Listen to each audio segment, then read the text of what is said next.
ایک عاشق رسول جن کو دنیا آج بھی جانتی، امام شرفالدین بوصیری رحمت اللہ تعالی علیہ، جن کا لکھا ہوا مشہور زمانہ قصیدہ بردہ ہر ایک پڑھتا ہے۔ مولایا صلی وسلم دائما ابدا علی حبیبک خیر الخلق کلہم امن تذکر جیران بدی سلمی مزجت دمعا جرا من مقلۃ بدمی۔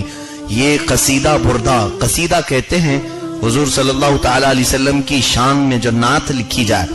عربی میں بہت سارے لوگوں نے نعت لکھی، لیکن امام بوصیری کی یہ نعت جتنی مشہور ہوئی اور نہیں مشہور ہوئی۔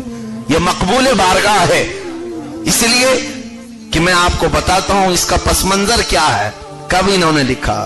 ایک عالم دین ہے شرف الدین بوصیری، مصر کا ایک شہر ہے اسکندریہ، جس کو انگلش میں الیگزینڈریا کہا جاتا ہے۔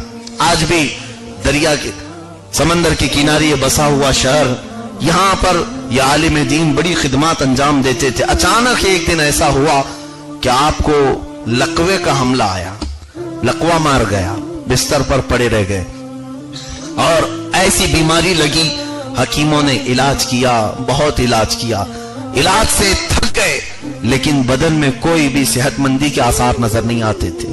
اس اثنا میں بیماری کے عالم میں آپ یہ قصیدہ لکھنا شروع کیے کہ آپ کسی اور کو کیا پکاروں، شفا ساری چیزیں اللہ تعالیٰ نے اپنے حبیب کے دربار میں دے رکھی ہیں۔ دوسروں کی تعریف کرتے کرتے دنیا کی زندگیاں ختم ہو جاتی ہیں، کیوں نہ اپنے محبوب کی تعریف کروں۔ اور یہ تقریباً 160 اشعار انہوں نے لکھے اس میں حضور کی ہر صفت کو بیان کر دیا۔ حضور جب جنگوں میں جاتے تھے تب کیا آپ کی کیفیت ہوتی، حتیٰ کہ حضور کے معجزے، حضور صلی اللہ تعالی علیہ وسلم کی ادائیں، یہ سب چیزوں کا ذکر اس قصیدہ بردہ میں آ گیا۔ اخیر میں امام بوصیری شرف الدین بوصیری رحمت اللہ تعالی علیہ لکھتے لکھتے سو گئے۔ خواب میں آپ نے دیکھا زندگی کی معراج ہے۔ امام بوصیری فرماتے ہیں اس رات میں روتے روتے سویا، اللہ کے حبیب صلی اللہ علیہ وسلم تشریف لائے، خواب میں آئے، پوچھا اے شرف الدین کیا بات ہے، کیوں رو رہے ہو؟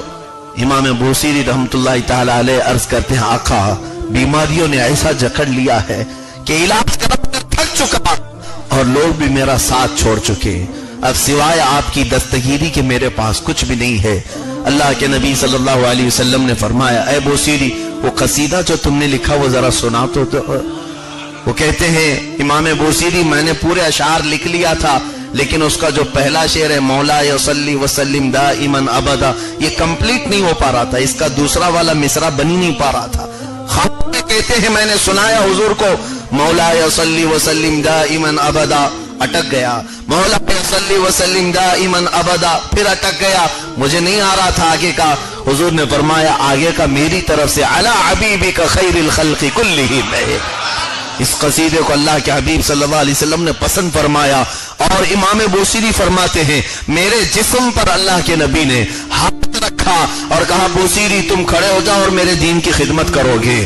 حضرت امام شرف الدین بوصیری فرماتے ہیں میں قصیدہ خواب میں حضور کو سناتا رہا، حضور جسم پر ہاتھ پھیرتے رہے، اور اس کے بعد اللہ کے نبی صلی اللہ تعالی علیہ وسلم کی وہ منموہنی صورت میں نے جو خواب میں دیکھی، چمکتا ہوا چاند میرے خواب میں آیا تھا، دندان مبارک سے ایسی روشنی پھوٹ رہی تھی، آپ کے کندھے مبارک پر حضور صلی اللہ علیہ وسلم کے ایک بہت ہی سنہری چادر پڑی ہوئی تھی، نورانی چادر تھی، ایسا لگ رہا تھا کہ اب میرے جینے کا مقصد سمجھ میں آیا۔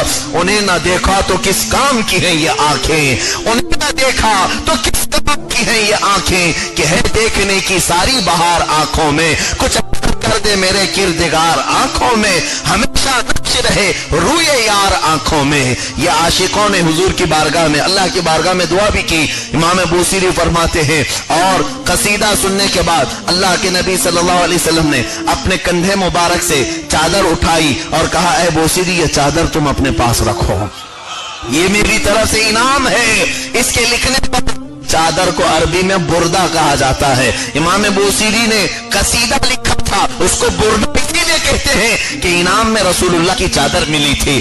میاں خواب کی بات تو خواب کی ہوتی ہے، بہت سارے لوگ خواب میں کہاں کہاں پہنچ جاتے ہیں۔ امام بوصیری فرماتے ہیں جب صبح میں بیدار ہوا تو دیکھا خواب سچا بھی تھا یا نہیں، اٹھنے کی کوشش کیا تو میرے ہاتھ پر سب صحیح سلامت ہے، جسم صحیح سلامت ہے، اور میں نے دیکھا میرے گود کے بغل میں حضور کی دی ہوئی چادر بھی میرے پاس موجود تھی۔ کتنی پیاری بات۔ حضرت امام غزالی فرماتے ہیں جب کسی کا دل بہت ٹوٹ جائے تو دیکھنا اس دل میں مصطفیٰ تشریف لاتے ہیں، وہاں حضور ہوں گے۔